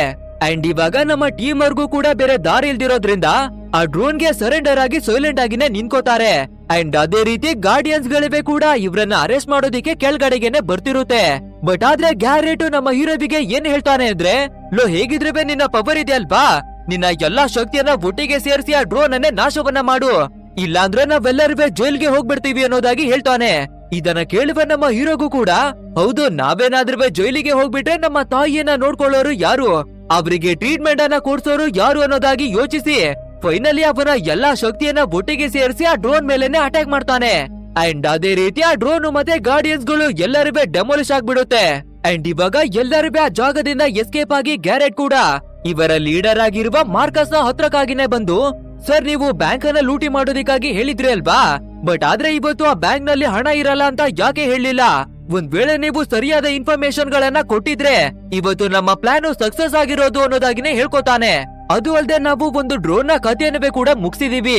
ಸೊ ಮತ್ತೆ ಹಣವನ್ನ ಹೊಂದಿಸ್ಬೇಕು ಅಂದ್ರೆ ನಮ್ಗೆ ಇನ್ನವೇ ಟೈಮ್ ಬೇಕು ಅನ್ನೋದಾಗಿ ಕೇಳ್ಕೊತಾರೆ. ಬಟ್ ಆದ್ರೆ ಇದನ್ನ ಕೇಳುವ ಮಾರ್ಕಸ್, ಲೋ ನನ್ನ ಹತ್ರ ಅನ್ನುವೇ ಟೈಮ್ ಇಲ್ಲ, ನಿನ್ನ ಹತ್ರ ಅನ್ನುವೇ ಟೈಮ್ ಇಲ್ಲ, ನಾವು ಸರಿಯಾದ ಟೈಮಿಗೆ ಮಾಲ್ಗಳನ್ನ ಅವರಿಗೆ ಕಳಿಸ್ಕೊಡ್ಬೇಕು, ಇಲ್ಲಾಂದ್ರೆ ಅವರು ಕೊಟ್ಟಿರುವ ಹಣವನ್ನ ವಾಪಸ್ ನಾವು ಕೊಡ್ಲೇಬೇಕು, ಇಲ್ಲಾಂದ್ರೆ ನನ್ನ ಕಥೆಯನ್ನೇ ಮುಗಿಸಿ ಹಾಕ್ತಾರೆ ಅನ್ನೋದಾಗಿ ಹೇಳ್ಕೊತಾನೆ. ಬಟ್ ಆದ್ರೆ ಇದೇ ಟೈಮಿಗೆ ಸರಿಯಾಗಿ ಆ ಡೀಲರ್ ಗಳು ಕೊಟ್ಟಿದ್ದ 2 ತಿಂಗಳು ಕಂಪ್ಲೀಟ್ ಆಗ್ಬಿಟ್ಟಿದೆ. ಆದ್ರಿಂದ ಬೇರೆ ಡೀಲರು ಮಾರ್ಕಸ್ ನ ಕಥೆಯನ್ನ ಮುಗಿಸೋದಕ್ಕಾಗಿ ಒಬ್ಬ ಗಾರ್ಡ್ ಅನ್ನ ಕಳ್ಸಿದ್ದಾರೆ. ಅಂಡ್ ಆ ಗಾರ್ಡ್ ಕೂಡ ಡೈರೆಕ್ಟ್ ಆಗಿನೇ ಬಂದು ಇವರ ಮೇಲೆ ಅಟ್ಯಾಕ್ ಮಾಡ್ಬೇಕಾದ್ರೆ ನಮ್ಮ ಹೀರೋ ಕೂಡ ಅದೇ ಜಾಗದಲ್ಲಿ ಇರೋದ್ರಿಂದ ಇವನ ಸೂಪರ್ ಪವರ್ ಅನ್ನ ಬಳಸಿ ಆ ಗಾರ್ಡ್ ನ ಕಥೆಯನ್ನ ಮುಗಿಸಿ ಹಾಕ್ತಾರೆ. ಬಟ್ ಆದ್ರೆ ಇದೇ ರೀತಿಯಾಗಿ ಮಾಸಾದ ಫೈಟ್ ನಡಿಬೇಕಾದ್ರೆ ನಮ್ಮ ಹೀರೋವಿನ ಕೈಗೆ ಏಟ್ ಬಿದ್ದು ಸ್ವಲ್ಪ ಸ್ಕ್ರಾಚ್ ಆಗ್ಬಿಟ್ಟಿರುತ್ತೆ. ಸೊ ಅವತ್ತು ರಾತ್ರಿ ನಮ್ಮ ಹೀರೋ ಇದೇ ಜಾಗದಲ್ಲಿ ಇರ್ಬೇಕಾದ್ರೆ ನೀಯಾ ಅವಳ ಒಳಗಡೆ ಇರುವ ಶಕ್ತಿ ಏನು ಅನ್ನೋದನ್ನ ತಿಳಿಸ್ತಾಳೆ. ಅಂದ್ರೆ ಇವಳು ಈ ಜಗತ್ತಿನ ಎಂತದೇ ಕಾಯಿಲೆ ಬೇಕಾದ್ರೂ ಸರಿಯನ್ನ ಮಾಡಬಹುದು. ಆದ್ರಿಂದ ನಮ್ಮ ಹೀರೋವಿನ ಗಾಯದ ಮೇಲೆ ಅವಳ ಕೈಯನ್ನ ಮಡಗಿ ಅವಳ ಹೀಲಿಂಗ್ ಪವರ್ ಅನ್ನ ಯೂಸ್ ಮಾಡ್ಬೇಕಾದ್ರೆ ಕ್ಷಣ ಮಾತ್ರದಲ್ಲಿ ಆ ಗಾಯ ಮಾಯನೇ ಆಗ್ಬಿಡುತ್ತೆ. ಅಷ್ಟೇ ಇದನ್ನ ನೋಡಿ ಗಾಬರಿಯಾಗುವ ನಮ್ಮ ಹೀರೋ, ಅರೆ ನಿನ್ ಹತ್ರ ಗಾಯಗಳನ್ನೇ ಮಾಯ ಮಾಡುವಂತಹ ಪವರ್ ಇದೆ, ಬಟ್ ಆದ್ರೆ ನೀನ್ ಯಾಕೆ ಈ ಮಾರ್ಕಸ್ ನ ಜೊತೆಯಾಗಿ ಸಿಕ್ಕಾಕೊಂಡಿದ್ಯಾ ಅಂತ ಕೇಳ್ಬೇಕಾದ್ರೆ ಅದಕ್ಕೆ ನಮ್ಮ ನಿಯಾ ಕೂಡ, ನನ್ನ ತಂದೆ ಈ ಮಾರ್ಕಸ್ ನ ಹತ್ರವಾಗಿ ತುಂಬಾನೇ ಸಾಲವನ್ನ ಮಾಡ್ಕೊಂಡಿದ್ದಾರೆ, ಅದನ್ನ ತೀರ್ಸೋದಿಕ್ಕಾಗಿನೇ ಇವನ ಕೆಳಗಡೆಯಾಗಿ ನಾನು ಕೆಲ್ಸವನ್ನ ಮಾಡ್ಬೇಕು ಅನ್ನೋದಾಗಿನೇ ಹೇಳ್ಕೊತಾಳೆ. ಅಂಡ್ ಇವಾಗ ಸರಿ ಓಕೆ ಅಂತ ನಮ್ಮ ಹೀರೋ ಕೂಡ ಅವನ ಮನೆಗೆ ಬಂದು ನೋಡ್ಬೇಕಾದ್ರೆ ಇವನ ತಾಯಿಗೆ ಎಲ್ಲಾ ವಿಷಯನವೇ ಗೊತ್ತಾಗ್ಬಿಟ್ಟಿದೆ. ಅಂದ್ರೆ ಇಲ್ಲಿವರೆಗೂ ಆ ಕಳ್ಳರ ಗ್ಯಾಂಗಿನ ಜೊತೆ ಸೇರ್ಕೊಂಡು ಹಣ ಸಂಪಾದಿಸ್ತಿದ್ದ ಅಲ್ವಾ, ಸೊ ಆ ಹಣವನ್ನ ತಂದು ಡ್ರಾಯರ್ ಒಳಗಡೆನೆ ಬಚ್ಚಿ ಮಡಗಿರ್ತಾನೆ. ಬಟ್ ಆದ್ರೆ ಈ ವಿಷಯ ಇವನ ತಾಯಿಗೆ ಗೊತ್ತಾಗಿ ಸರಿಯಾಗಿನೇ ಬೈತಾರೆ. ಲೋ ನೀನು ಇಲ್ಲಿವರೆಗೂ ಇಂತ ಕೆಲ್ಸಗಳನ್ನ ಮಾಡಿ ಈ ಹಣವನ್ನ ಸಂಪಾದಿಸಿದ್ಯಾ, ಏನಕ್ಕೋ ಈಗೆಲ್ಲ ಮಾಡ್ದೆ ಅನ್ನೋದಾಗಿನೇ ಬೈತಾರೆ.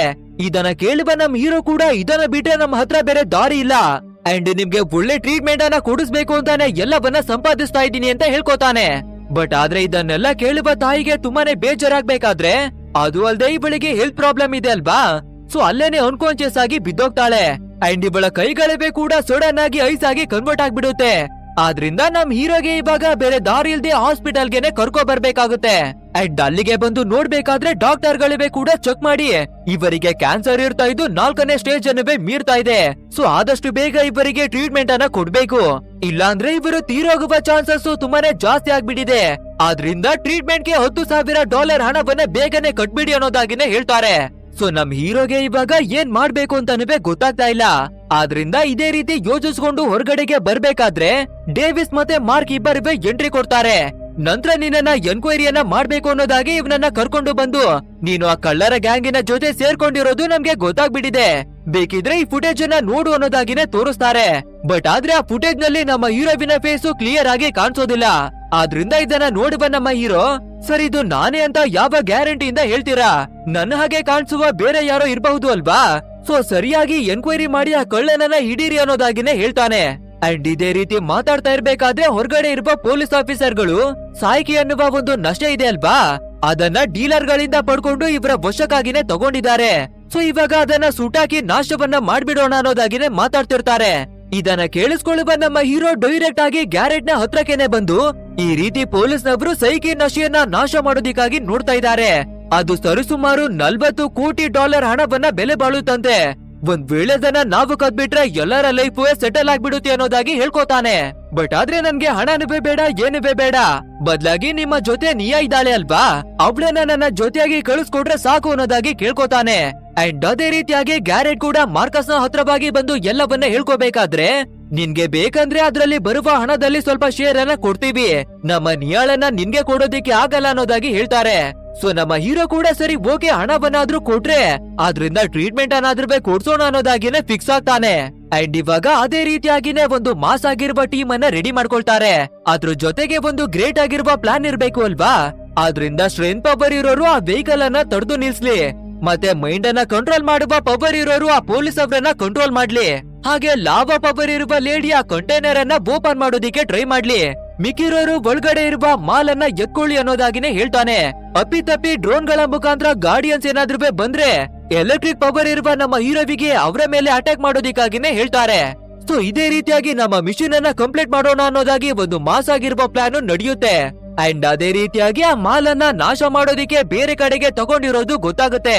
ಸೊ ಸರಿ ಓಕೆ ಅಂತ ಎಲ್ಲವನ್ನ ಪ್ಲಾನ್ ಮಾಡ್ಕೊಂಡು ನಮ್ಮ ಟೀಮ್ ಅವರೇ ಕೂಡ ಎಂಟ್ರಿಯನ್ನ ಕೊಡ್ತಾರೆ. ಅಂಡ್ ಅದೇ ರೀತಿ ನಮ್ಮ ಗ್ಯಾಂಗಿನವರು ಮತ್ತೊಂದು ಟ್ರಕ್ ಅನ್ನ ಡ್ರೈವ್ ಮಾಡ್ಕೊಂಡು ಆ ಮಾಲನ್ನ ತಗೊಂಡೋಗ್ತಾ ಇರುವ ಕಂಟೈನರ್ ಅನ್ನ ಬಂದು ಬ್ಲಾಕ್ ಅನ್ನ ಮಾಡ್ತಾರೆ. ನಂತರ ಅಲ್ಲಿಗೆ ಪೊಲೀಸ್ನವರು ಗಾರ್ಡಿಯನ್ಸ್ ಗಳು ಹೊರಗಡೆಗೆ ಬರ್ಬೇಕಾದ್ರೆ ನಮ್ಮ ಹೀರೋ ಅವನ ಎಲೆಕ್ಟ್ರಿಕ್ ಪವರ್ ಅನ್ನ ಬಳಸಿ ಎಲ್ಲರಿಗೂ ಶಾಕ್ ಅನ್ನ ಕೊಟ್ಟು ಕೆಳಗಡೆಗೆನೆ ಬೀಳಿಸ್ತಾನೆ. ನಂತರ ನಮ್ಮ ಲಾವಾ ಲೇಡಿ ಕೂಡ ಅವಳ ಪವರ್ ಅನ್ನ ಬಳಸ್ಕೊಂಡು ಆ ಕಂಟೈನರ್ ನಲ್ಲಿ ಒಂದು ಹೋಲ್ ಅನ್ನ ಮಾಡ್ತಾಳೆ. ಅಂಡ್ ಆ ಹೋಲ್ ಅನ್ನ ಬಳಸ್ಕೊಂಡು ಸ್ಮೋಕಿಂಗ್ ಎಫೆಕ್ಟ್ ಅನ್ನ ಒಳಗಡೆಗೆ ಬಿಸಾಕ್ಬೇಕಾದ್ರೆ ಎಲ್ಲಾ ಪೊಲೀಸ್ಗಳಿವೆ ಹೊರಗಡೆಗೆನೆ ಬಂದ್ಬಿಡ್ತಾರೆ. ಸೊ ಫೈನಲಿ ಇವರು ಕದಿಯೋದಿಕ್ಕೆ ಬಂದಿರುವ ಮಾಲು ನಮ್ಮ ಟೀಮ್ ಅವರ ಕೈಗೆನೆ ಸಿಗುತ್ತೆ. ಬಟ್ ಆದ್ರೆ ಇವಾಗ ಬರುತ್ತೆ ನೋಡಿ ಒಂದು ದೊಡ್ಡದಾದ ಟ್ವಿಸ್ಟ್, ಆ ಮಾರ್ಕಸು ಎಲ್ಲಾ ಮಾಲ್ ಕೂಡ ನಮ್ಗೇನೆ ಬೇಕು ಅಂತ ನಮ್ಮ ಟೀಮ್ ಅವರ ಜೊತೆ ಮೋಸವನ್ನ ಮಾಡ್ಬಿಟ್ಟಿದ್ದಾನೆ. ಅಂದ್ರೆ ಇವಾಗ 4 ಜನ ಬೇರೆ ಗಾರ್ಡ್ಸ್ ಗಳನ್ನ ಕಳ್ಸಿ ಇಲ್ಲಿರೋ ಎಲ್ಲಾ ಪೊಲೀಸ್ ಅವರ ಮೇಲೆ ಅಟ್ಯಾಕ್ ಅನ್ನ ಮಾಡಿಸ್ತಾನೆ. ನಂತರ ನಮ್ಮ ಟೀಮ್ ಅವರ ಮೇಲೂ ಕೂಡ ಅಟ್ಯಾಕ್ ಅನ್ನ ಮಾಡಿಸಿ ನಮ್ಮ ಟೀಮ್ ಅವರ ಹತ್ರವಾಗಿರುವ ಮಾಲ್ ಅನ್ನ ಬೇರೆ ಗಾರ್ಡ್ಸ್ ಗಳು ಎತ್ಕೊಂಡು ಹೋಗ್ಬಿಡ್ತಾರೆ. ಅಂಡ್ ಈ ಎಲ್ಲಾ ವಿಷಯನವೇ ಕಮಿಷನರ್ಗೂ ಕೂಡ ಗೊತ್ತಾಗ್ಬಿಡುತ್ತೆ. ಆದ್ರಿಂದ ಕಮಿಷನರ್ ಡೈರೆಕ್ಟ್ ಆಗಿ ಪೊಲೀಸ್ ಗಳ ಹತ್ರಕ್ಕೇನೆ ಬಂದು ಆ ಎಲೆಕ್ಟ್ರಿಕ್ ಪವರ್ ಇರುವ ಸೂಪರ್ ಹೀರೋ ನಿಮ್ಮ ಕಸ್ಟಡಿಯಲ್ಲಿ ಇದ್ದ ತಾನೆ, ಅವನನ್ನ ಏನಕ್ಕೆ ರಿಲೀಸ್ ಮಾಡಿದ್ರಿ ಅನ್ನೋದಾಗಿ ಕೇಳ್ತಾನೆ. ಅದಕ್ಕೆ ಪೊಲೀಸ್ನವರು ಕೂಡ ನಮ್ಮ ಹತ್ರ ಸ್ಟ್ರಾಂಗ್ ಆದ ಎವಿಡೆನ್ಸ್ ಏನಿವೆ ಇರ್ಲಿಲ್ಲ, ಆದ್ರಿಂದ ಅವನನ್ನ ರಿಲೀಸ್ ಮಾಡಿ ಕಳಿಸ್ಬೇಕಾಯ್ತು ಅನ್ನೋದಾಗಿನೇ ಹೇಳ್ಕೊತಾರೆ. ಅಂಡ್ ಇಲ್ಲಿಗೆ ಸೀನ್ ಅನ್ನ ಕಟ್ ಮಾಡಿ ನಮ್ಮ ಹೀರೋವನ್ನ ತೋರಿಸ್ಬೇಕಾದ್ರೆ ಡೈರೆಕ್ಟ್ ಆಗಿ ಹಾಸ್ಪಿಟಲ್ಗೆ ಬಂದು ಅವನ ತಾಯಿಯ ಹತ್ರವಾಗಿ, ಅಮ್ಮ ನಾನು ಹಣವನ್ನ ರೆಡಿ ಮಾಡೋದಿಕ್ಕಾಗಿನೇ ಹೋಗಿದ್ದೆ, ಬಟ್ ಆದ್ರೆ ಏನ್ ಮಾಡೋದು, ನಮ್ಮ ಲಕ್ಕು ಕೈ ಕೊಟ್ಟು ಹಣ ಸಂಪಾದನೆಯನ್ನ ಮಾಡೋಕಾಗಿಲ್ಲ, ಬಟ್ ಆದ್ರೆ ನನ್ನ ಹತ್ರ ಮತ್ತೊಂದು ದಾರಿ ಇದೆ, ಖಂಡಿತ ಹಣವನ್ನ ತಂದು ನಿನ್ಗೆ ಟ್ರೀಟ್ಮೆಂಟ್ ಅನ್ನ ಕೊಡಿಸ್ತೀನಿ ಅನ್ನೋದಾಗಿನೇ ಹೇಳ್ತಾನೆ. ನಂತರ ಇವಾಗ ನಮ್ ಹೀರೋ ಡೈರೆಕ್ಟ್ ಆಗಿ ಪೊಲೀಸ್ ಅವರ ಹತ್ರಕ್ಕೇನೆ ಬರ್ತಾನೆ. ಸರ್ ನೀವು ಇಲ್ಲಿವರೆಗೂ ಹುಡುಕಿ ಬರ್ತಾ ಇರುವ ಡೀಲರು ಬೇರೆ ಯಾರುವೇ ಅಲ್ಲ, ಮಾರ್ಕಸ್ ಅನ್ನುವ ಒಬ್ಬ ವ್ಯಕ್ತಿ. ಅಂಡ್ ನಿಮ್ಗೆ ಬೇಕು ಅಂದ್ರೆ ನಾನು ಒಂದು ಪ್ಲಾನ್ ಅನ್ನ ಹೇಳಿಕೊಡ್ತೀನಿ ಅನ್ನೋದಾಗಿನೇ ಹೇಳ್ತಾನೆ. ಅಂಡ್ ಇಲ್ಲಿಗೆ ಸೀನ್ ಅನ್ನ ಕಟ್ ಮಾಡಿ ನೆಕ್ಸ್ಟ್ ಡೇ ತೋರಿಸ್ಬೇಕಾದ್ರೆ ಪೊಲೀಸ್ನವರೇ ಬಂದು ದೊಡ್ಡ ಟೀಮು ಆ ಮಾರ್ಕಸ್ ಇರುವ ಜಾಗಕ್ಕೆ ಬಂದಿದ್ದಾರೆ. ಅಂದ್ರೆ ನಮ್ ಹೀರೋ ಮಾರ್ಕಸ್ ನ ಬಗ್ಗೆ ಎಲ್ಲ ವಿಷಯವನ್ನ ಹೇಳಿ ಹಾಕೊಟ್ಬಿಟ್ಟಿದ್ದಾನೆ. ಸೊ ಇವಾಗ ಫೈನಲಿ ಎಲ್ಲರೂ ಬಂದು ಈ ಮಾರ್ಕಸ್ ಅನ್ನ ಹಿಡಿಯೋದಿಕ್ಕಾಗಿನೇ ನೋಡ್ತಾ ಇದ್ದಾರೆ. ಅಂಡ್ ಇವಾಗ ಶುರುವಾಗುತ್ತೆ ಒಂದು ಗ್ರ್ಯಾಂಡ್ ಆಗಿರುವ ಫೈಟು. ಪೊಲೀಸ್ ಅವರ ಜೊತೆಗೆ ಈ ಕಳ್ಳರ ಗ್ಯಾಂಗು ಕೂಡ ಮಾಸ್ ಆಗಿನೇ ಫೈಟ್ ಅನ್ನ ಮಾಡ್ತಿರುತ್ತೆ. ಬಟ್ ಆದ್ರೆ ಈ ಮಾರ್ಕಸ್ಗೆ ನಾವಿಲ್ಲಿಂದ ಎಸ್ಕೇಪ್ ಆಗಿ ಓಡಿ ಹೋಗ್ಬೇಕು, ಇಲ್ಲಾಂದ್ರೆ ನಮ್ಮ ಕಥೆಯನ್ನ ಮುಗಿಸ್ಬಿಡ್ತಾರೆ ಅಂತ ಯೋಚನೆ ಮಾಡಿ ಓಡೋಗೋದಿಕ್ಕೆ ನೋಡ್ತಾನೆ. ಬಟ್ ಆದ್ರೆ ನಮ್ಮ ಗ್ಯಾರೆಟ್ಗೆ ಕೂಡ ಈ ಮಾರ್ಕಸ್ ನ ಎಲ್ಲಾ ವಿಷಯ ಗೊತ್ತಾಗ್ಬಿಟ್ಟಿದೆ ಅಲ್ವಾ. ಸೊ ಇವಾಗ ನಮ್ಮ ಗ್ಯಾರೆಟ್ ಕೂಡ ಈ ಮಾರ್ಕಸ್ ನ ಕಥೆಯನ್ನ ಮುಗಿಸೋದಿಕ್ಕೆ ಬರ್ತಾನೆ. ಬಟ್ ಆದ್ರೆ ಈ ಮಾರ್ಕಸ್ ಒಬ್ಬ ಬಾಡಿ ಗಾರ್ಡ್ ಅನ್ನ ಮಡಿಕೊಂಡಿದ್ದು ಅವನ ಬಾಡಿಗೆ ಏನನ್ನೇ ಮಾಡಿದ್ರು ಕೂಡ ಏನವೇ ಆಗಲ್ಲ. ಅಂದ್ರೆ ಗನ್ನಿಂದ ಶೂಟ್ ಮಾಡಿದ್ರು ಕೂಡ ಅವನಿಗೆ ಒಂದು ಚಿಕ್ಕ ಗಾಯ ಕೂಡ ಆಗಲ್ಲ. ಆದ್ರಿಂದ ನಮ್ಮ ಗ್ಯಾರೆಟ್ ಆ ಬಾಡಿ ಗಾರ್ಡ್ ನ ಜೊತೆ ಫೈಟ್ ಮಾಡೋದಿಕ್ಕಾಗಿನೇ ನಿಂತ್ಕೋತಾನೆ. ಆಕ್ಚುಯಲ್ ಆಗಿ ನಮ್ಮ ಗ್ಯಾರೆಟ್ ಒಳಗಡೆ ಇರುವ ಪವರ್ ಏನು ಅಂದ್ರೆ ಯಾವ ವಸ್ತುವನ್ನ ಬೇಕಾದ್ರೂ ಗಾಳಿಯಲ್ಲಿ ಹಾರಿಸಬಹುದು. ಸೊ ಈ ಬಾಡಿ ಗಾರ್ಡ್ ಅನ್ನ ಗಾಳಿಯಲ್ಲಿ ಹಾರಿಸೋದಿಕ್ಕಾಗಿ ನೋಡ್ತಾನೆ. ಆದ್ರೂ ಆ ಬಾಡಿ ಗಾರ್ಡ್ ಎರ್ರ ಬಿರ್ರಿ ಅಟ್ಯಾಕ್ ಮಾಡೋದಿಕ್ಕೆ ಬರ್ಬೇಕಾದ್ರೆ ಒಂದು ಶಾರ್ಪ್ ಆಗಿರುವ ಪಿನ್ ಅನ್ನ ಗಾಳಿಯಲ್ಲಿ ಹಾರಿಸಿ ಇವನ ಕಣ್ಣಿಗೆನೆ ಚುಚ್ಚಿ ಮಾಡುತ್ತಾರೆ. ನಂತರ ಇದೇ ಟೈಮಿಗೆ ನಮ್ಮ ಹೀರೋ ಕೂಡ ಎಂಟ್ರಿಯನ್ನ ಕೊಟ್ಟು ಆ ಬಾಡಿ ಗಾರ್ಡ್ಗೆ ಪವರ್ಫುಲ್ ಆದ ಎಲೆಕ್ಟ್ರಿಕ್ ಅನ್ನ ಕೊಟ್ಟು ಅವನ ಕಥೆಯನ್ನ ಮುಗಿಸ್ತಾರೆ. ಅಂಡ್ ಇದೇ ರೀತಿ ಫೈಟ್ ನಡೀತಾ ಇರ್ಬೇಕಾದ್ರೆ ಆ ಮಾರ್ಕರ್ಸ್ ಕೂಡ ತೀರೋಗ್ಬಿಡ್ತಾನೆ. ಆಕ್ಚುಲ್ ಆಗಿ ಹೇಳ್ಬೇಕು ಅಂದ್ರೆ ಪೊಲೀಸ್ ಅವರ ಕೈಗೆ ಅರ್ಧ ಮಾಲ್ ಮಾತ್ರ ಸಿಕ್ಕಿದೆ, ಇನ್ನು ಮಿಕ್ಕಿರುವ ಅರ್ಧ ಮಾಲು ನಮ್ಮ ಟೀಮ್ ಅವ್ರಿಗೇನೆ ಸಿಕ್ಕಿರುತ್ತೆ. ಸೊ ಇವಾಗ ಗ್ಯಾರೆಟ್ ಏನ್ ಮಾಡ್ತಾನೆ ಅಂದ್ರೆ ಈ ಮಾಲನ್ನ ನನ್ನ ಹತ್ರವಾಗಿನೇ ಮಡಿಕೊಳ್ತೀನಿ, ನೀನು ನಿನ್ನ ತಾಯಿಯನ್ನ ಸರಿ ಮಾಡ್ಕೊಳ್ಳೋದಿಕ್ಕೆ ನೀ ಅವಳನ್ನ ಕೇಳಿದ್ದೆ ಅಲ್ವಾ, ಆದ್ರಿಂದ ಇವಳನ್ನ ಕರ್ಕೊಂಡು ಹೋಗು ಅನ್ನೋದಾಗಿ ನೀ ಅವಳನ್ನ ನಮ್ಮ ಹೀರೋವಿಗೆನೆ ಒಪ್ಪಿಸ್ತಾನೆ. ಸೊ ನಮ್ಮ ಹೀರೋ ಕೂಡ ಸರಿ ಓಕೆ ಅನ್ನೋದಾಗಿ ನೀ ಅವಳನ್ನ ಕರ್ಕೊಂಡು ಬರೋದಿಕ್ಕೆ ನೋಡ್ತಾನೆ. ಬಟ್ ಆದ್ರೆ ನಿಯಾ ಮತ್ತೊಂದು ವಿಷಯವನ್ನ ಹೇಳ್ತಾಳೆ. ಅವಳ ಕೈಯಲ್ಲಿರುವ ಒಂದು ಮಾರ್ಕ್ ಅನ್ನ ತೋರಿಸಿ, ನೋಡು ಅವತ್ತು ನಿನ್ನ ಗಾಯವನ್ನ ವಾಸಿ ಮಾಡಿದ್ದೆ ಅಲ್ವಾ, ನಿನ್ನಲ್ಲಿರುವ ಗಾಯ ನನ್ನ ಒಳಗಡೆಗೆ ಟ್ರಾನ್ಸ್ಫರ್ ಆಗಿದೆ. ಅಂದ್ರೆ ನಾನು ಯಾರನ್ನ ಹೀಲ್ ಮಾಡಿ ಅವರನ್ನ ಸರಿ ಮಾಡ್ತೀನೋ ಅವರಿಗೆ ಇರುವ ಕಾಯಿಲೆ ನನ್ಗೆ ಬಂದು ಟ್ರಾನ್ಸ್ಫರ್ ಆಗುತ್ತೆ. ಸೊ ನಿನ್ನ ತಾಯಿಯನ್ನ ಸರಿ ಮಾಡಿದ್ರೆ ನನ್ನ ಪ್ರಾಣ ಅಪಾಯಕ್ಕೆನೆ ಸಿಕ್ಕಾಕೊಳ್ಳುತ್ತೆ, ಈ ಕೆಲ್ಸ ನನ್ನಿಂದ ಆಗಲ್ಲ ಅನ್ನೋದಾಗಿನೇ ಕೇಳ್ಕೊತಾಳೆ. ಬಟ್ ಆದ್ರೆ ನಮ್ ಹೀರೋ ಕೇಳೋ ಹಾಗೇನೆ ಕಾಣಿಸ್ತಾ ಇಲ್ಲ. ಅವಳನ್ನ ಗನ್ ಪಾಯಿಂಟಿಗೆ ತಗೊಂಡು ಡೈರೆಕ್ಟ್ ಆಗಿ ಆಸ್ಪತ್ರೆಗೆನೆ ಕರ್ಕೊಂಡು ಬರ್ತಾನೆ. ಅಂಡ್ ಅದೇ ರೀತಿ ನಿಯಾ ಕೂಡ ಬೇರೆ ದಾರಿ ಇಲ್ದೆ ಅವಳ ಶಕ್ತಿಯನ್ನ ಬಳಸ್ತಾಳೆ. ಬಟ್ ಆದ್ರೆ ಇವನ ಮದರ್ ನಲ್ಲಿರುವ ಕಾಯಿಲೆ ಇವಳ ಬಾಡಿ ಒಳಗಡೆಗೆನೆ ಬರ್ತಿರುತ್ತೆ. ಸೊ ಆ ನೋವನ್ನ ತಡ್ಕೊಳ್ಳೋದಿಕ್ಕಾಗದೆ ಇವಳ ಪ್ರಾಣ ಹೋಗ್ತಾ ಇರ್ಬೇಕಾದ್ರೆ ಇದನ್ನ ನೋಡುವ ನಮ್ಮ ಹೀರೋವಿನ ಮನಸ್ಸು ಚೇಂಜ್ ಆಗ್ಬಿಡುತ್ತೆ. ಹೇಗಿದ್ರು ನಮ್ಮ ತಾಯಿಯೊಬ್ಬರಿಗೆ ತುಂಬಾನೇ ಏಜ್ ಆಗ್ಬಿಟ್ಟಿದೆ, ನಮ್ಮ ತಾಯಿಯನ್ನ ಕಾಪಾಡ್ಕೊಳ್ಳೋದಿಕ್ಕೆ ಮತ್ತೊಬ್ಬರ ಪ್ರಾಣವನ್ನ ಅಪಾಯಕ್ಕೆ ತಳ್ಳೋದು ಸರಿಯಲ್ಲ ಅಂತ ಆ ಪ್ರೋಸೆಸ್ ಅನ್ನ ಕೊನೆ ಕ್ಷಣದಲ್ಲಿ ನಿಲ್ಲಿಸ್ಬಿಡ್ತಾನೆ. ಆದ್ರಿಂದ ಇವಾಗ ಇವನ ಮದರು ಕೊನೆ ಬಾರಿ ಎಚ್ಚರಿ ಆಗ್ತಾರೆ. ನಂತರ ಅವರ ಕೈಯಲ್ಲಿ ಇನ್ನು ಬದುಕೋದಿಕ್ಕೆ ಸಾಧ್ಯ ಇಲ್ಲ ಅನ್ಸುತ್ತೆ. ಆದ್ರಿಂದ ಕೊನೆಯದಾಗಿ ನಮ್ಮ ಹೀರೋವಿಗೆ ನೀನು ನೆಮ್ಮದಿಯಾಗಿ ಬದುಕು ಅನ್ನೋದಾಗಿನೇ ಹೇಳಿ ಫೈನಲಿ ಮದರು ತೀರೋಗ್ಬಿಡ್ತಾರೆ. ಅಷ್ಟೇ ಇದನ್ನ ನೋಡುವ ನಮ್ಮ ಹೀರೋವಿನ ಪರಿಸ್ಥಿತಿಯನ್ನ ಕೇಳ್ಬೇಕಾ, ಪಾಪ ಅವನ ಹೃದಯವನ್ನೇ ಮುರ್ಕೊಂಡು ಬಿದ್ದೋಗ್ತಾನೆ. ನಂತರ ನೀ ಅವಳನ್ನ ಹೊರಗಡೆಗೆನೆ ಕರ್ಕೊಂಡು ಬಂದು, ಇವಾಗ ನೀನು ಯಾರ ಕಂಟ್ರೋಲ್ ಅಲ್ಲಿವೇ ಇಲ್ಲ ಏನುವೇ ಇಲ್ಲ, ಇವಾಗ ಫುಲ್ ಫ್ರೀಡಮ್ ಆಗಿದ್ಯಾ, ನಿನ್ನ ಲೈಫ್ ಅನ್ನ ಎಂಜಾಯ್ ಮಾಡು ಅನ್ನೋದಾಗಿನೇ ಕಳಿಸ್ಕೊಡ್ತಾನೆ. ಅಂಡ್ ಇನ್ನೊಂದ್ ಕಡೆಯಲ್ಲಿ ಡೇವಿಸ್ ಮತ್ತೆ ಮಾರ್ಕ್ ಅನ್ನುವ ಪೊಲೀಸ್ ಆಫೀಸರ್ಗಳು ಇವಾಗ ಈ ದೊಡ್ಡ ಗ್ಯಾಂಗ್ ಅನ್ನ ಹಿಡಿದು ಎಲ್ಲ ಪ್ರಾಬ್ಲಮ್ ಅನ್ನುವೇ ಸಾಲ್ವ್ ಮಾಡಿರೋದ್ರಿಂದ ಮತ್ತೆ ಇವರಿಗೆ ಹೈ ಲೆವೆಲ್ ಗೆ ಪ್ರಮೋಷನ್ ಅನ್ನ ಕೊಡ್ತಾರೆ. ಇಲ್ಲಿಗೆ ಸೀನ್ ಕಟ್ ಮಾಡಿ ನಮ್ಮ ಗ್ಯಾರೆಟ್ ಅನ್ನ ತೋರಿಸ್ಬೇಕಾದ್ರೆ ಅದೇ ಮಾರ್ಕಸ್ ಒಂದು ದೊಡ್ಡ ಡೀಲ್ ಅನ್ನ ಹತ್ರವಾಗಿ ಡೀಲ್ ಮಾಡ್ತಿದ್ದ ಅಲ್ವಾ, ಇವಾಗ ಅದೇ ಡೀಲ್ ಅನ್ನ ಹತ್ರಕ್ಕಾಗಿ ಬಂದು ಮಾಲ್ ಅನ್ನ ಸಪ್ಲೈ ಮಾಡೋದಿಕ್ಕೆ ಡೀಲ್ ಅನ್ನ ತಗೋತಾನೆ. ಅಂದ್ರೆ ಇಲ್ಲಿವರೆಗೂ ಆ ಮಾರ್ಕಸ್ ಯಾವ ಕೆಲ್ಸವನ್ನ ಮಾಡಿ ಬರ್ತಿದ್ನೋ ಇವಾಗ ನಮ್ಮ ಗ್ಯಾರೆಟ್ ಅದೇ ಜಾಗಕ್ಕೆನೆ ರೀಪ್ಲೇಸ್ ಆಗಿದ್ದಾನೆ. ಅಂಡ್ ಇಲ್ಲಿಗೆ ಸೀನ್ ಕಟ್ ಮಾಡಿ ನಮ್ಮ ನಿಯಾಬ್ಳನ್ನ ತೋರಿಸ್ಬೇಕಾದ್ರೆ ಜೈಲ್ನ ಒಳಗಡೆ ಇರುವ ಅವಳ ತಂದೆಯನ್ನ ಬಂದು ಭೇಟಿ ಮಾಡ್ತಾಳೆ. ಅಂದ್ರೆ ಮಾರ್ಕಸ್ ನ ಹತ್ರ ಇವಳು ಕೆಲ್ಸಕ್ಕಿದ್ದದ್ದು ಇವನ ತಂದೆಯ ಕಾರಣದಿಂದ ಅಲ್ವಾ. ಸೊ ಇವಾಗ ಮಾರ್ಕಸ್ ತೀರೋಗ್ಬಿಟ್ಟ, ನಮ್ಗೆ ಫ್ರೀಡಮ್ ಸಿಗ್ಬಿಡ್ತು ಅನ್ನೋದಾಗಿ ಹೇಳ್ಕೊತಾಳೆ. ಇಲ್ಲಿಗೆ ಸೀನ್ ಕಟ್ ಮಾಡಿ ನಮ್ಮ ಹೀರೋವನ್ನ ತೋರಿಸ್ಬೇಕಾದ್ರೆ ಅವನ ತಾಯಿ ತೀರೋಗಿ ಸಮಾಧಿಯನ್ನ ಮಾಡಿದ್ದಾರೆ ಅಲ್ವಾ, ಅದೇ ಜಾಗಕ್ಕೆ ಬಂದು ಅಮ್ಮ ನಾನು ಸ್ವಲ್ಪ ದಿನಗಳ ಕಾಲವರೆಗೆ ನಿಮ್ಮನ್ನ ಬಂದು ಭೇಟಿಯನ್ನ ಮಾಡಲ್ಲ, ಒಂದ್ ವೇಳೆ ಮುಂದೆ ಏನಾದ್ರೂ ಟೈಮ್ ಸಿಕ್ಕಿದ್ರೆ ನಿಮ್ಮನ್ನ ಬಂದು ಭೇಟಿ ಮಾಡ್ತೀನಿ ಅನ್ನೋದಾಗಿ ಹೇಳ್ಕೊತಾನೆ. ಅಂದ್ರೆ ಇವನು ಎಲ್ಲಿಗೆ ಹೋಗ್ತಾನೆ ಅನ್ನೋದು ನಮ್ಗೆ ಗೊತ್ತಿಲ್ಲ. ಇವನ ಶಕ್ತಿಯನ್ನ ಬಳಸ್ಕೊಂಡು ಮತ್ತೆ ಇವನ ಗ್ಯಾಂಗಿಗೆ ವಾಪಸ್ ಹೋಗ್ತಾನ, ಅಥವಾ ನಾವು ಇಲ್ಲಿವರೆಗೂ ನಮ್ಮ ಶಕ್ತಿಯನ್ನ ಬಳಸ್ಕೊಂಡು ತಪ್ಪನ್ನ ಮಾಡ್ಬಿಟ್ವಿ ಅಂತ ಪೊಲೀಸ್ ಹತ್ರಕ್ಕೆ ಬಂದು ಸರೆಂಡರ್ ಆಗ್ತಾನ, ಯಾವುದುವೇ ಗೊತ್ತಿಲ್ಲ. ನಿಮ್ಗೆ ಏನನ್ಸುತ್ತೆ ಆ ವಿಷಯವನ್ನ ಕಮೆಂಟ್ ನಲ್ಲಿ ನಮ್ಗೆ ಕಮೆಂಟ್ ಮೂಲಕ ತಿಳಿಸ್ಬಿಡಿ. ಇಷ್ಟೇ ಅಲ್ಲದೆ ಮುಂದೆ ಏನಾಗುತ್ತೆ ಅಂತ ಆಲ್ರೆಡಿ ಪಾರ್ಟ್ 2 ಅನ್ನವೇ ಕೂಡ ರಿಲೀಸ್ ಮಾಡಿದ್ದಾರೆ. ಅಂಡ್ ಅದನ್ನ ನಿಮ್ಗೆ ಎಕ್ಸ್ಪ್ಲೇನ್ ಅನ್ನ ಮಾಡ್ಕೊಡ್ಬೇಕು ಅಂದ್ರೆ ಪಾರ್ಟ್ 2 ಅಂತ ಕಮೆಂಟ್ ಸೆಕ್ಷನ್ ನಲ್ಲಿ ಕಮೆಂಟ್ ಮಾಡಿ. ಸೊ ಇಲ್ಲಿಗೆ ನಮ್ಮ ಇವತ್ತಿನ ಸ್ಟೋರಿ ಎಂಡ್ ಆಗುತ್ತೆ. ಗೈಸ್ ಖಂಡಿತ ನಿಮ್ಮ ಒಪಿನಿಯನ್ ಏನು ಅಂತ ಕಮೆಂಟ್ ನಲ್ಲಿ ತಿಳಿಸಿ. ಹಾಗೆ ವಿಡಿಯೋ ಏನಾದ್ರೂ ಇಷ್ಟವಾಗಿರ್ತಾ ಇದ್ರೆ ಒಂದು ಲೈಕ್ ಅನ್ನ ಕೊಟ್ಟು ಇಂಥದ್ದೇ ಮಾಸ್ ಆಗಿರುವ ಮೂವಿಗಳಿಗಾಗಿ ನಮ್ಮ ಚಾನೆಲ್ ಅನ್ನ ತಪ್ಪದೇ ಸಬ್ಸ್ಕ್ರೈಬ್ ಮಾಡ್ಕೊಳ್ಳಿ. ಸರಿ, ಓಕೆ, ಮುಂದಿನ ವಿಡಿಯೋದಲ್ಲಿ ಭೇಟಿಯನ್ನ ಮಾಡೋಣ. So thanks for watching guys and take care of your self.